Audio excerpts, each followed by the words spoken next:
let's talk about something that feels like a real paradox, something many of us have probably felt or seen.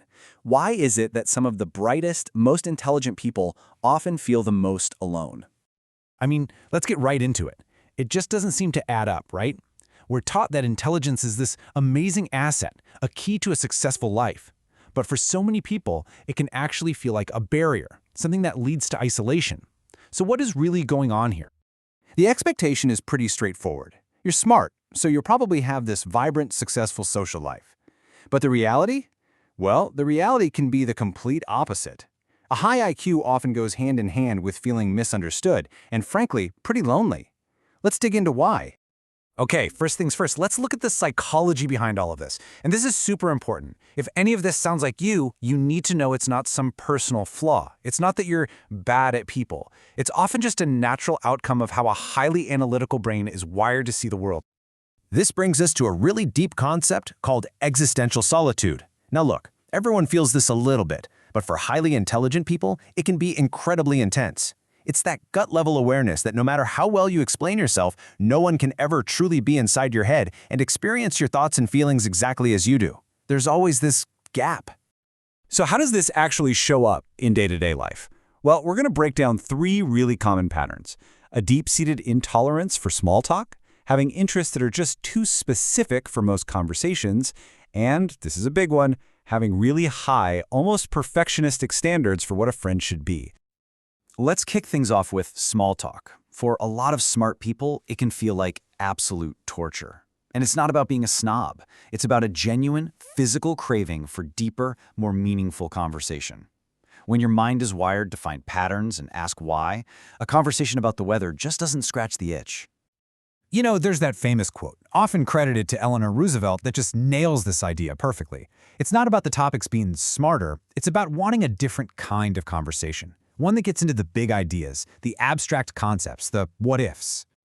Think about it like this. This chart kind of shows where your brain wants to spend its energy. You see that huge slice for deep concepts and another big chunk for your niche hobbies?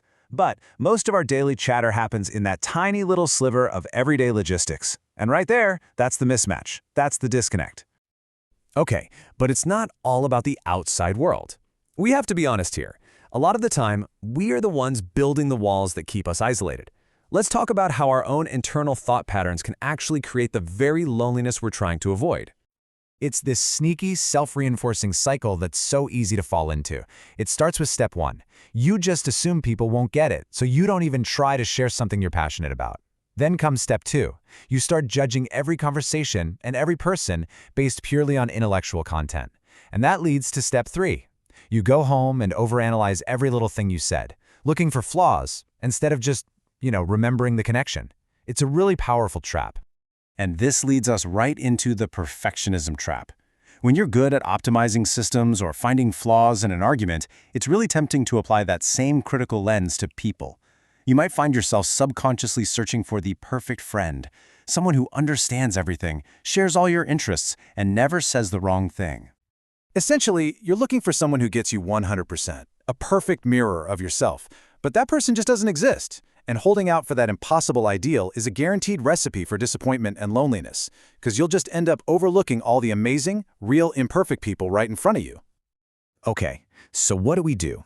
Is this just a life sentence of loneliness? No, absolutely not. The answer lies in completely reframing how you even approach connection. The goal needs to shift from finding a perfect mirror of yourself to actively building a bridge to someone else.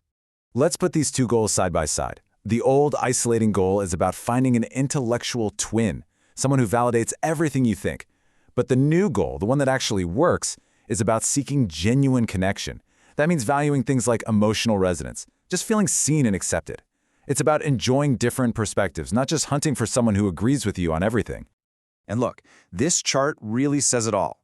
What actually creates those deep, lasting bonds? Yeah, shared intellect is on there, it's nice to have, but look at what's way more powerful. Shared vulnerability and shared humor. The willingness to be a little goofy, to admit you don't know something, to share a real part of yourself. That's the stuff that builds trust and real intimacy. So if you remember one thing from all of this, let it be this. The goal isn't to find a mirror, it's to build a bridge.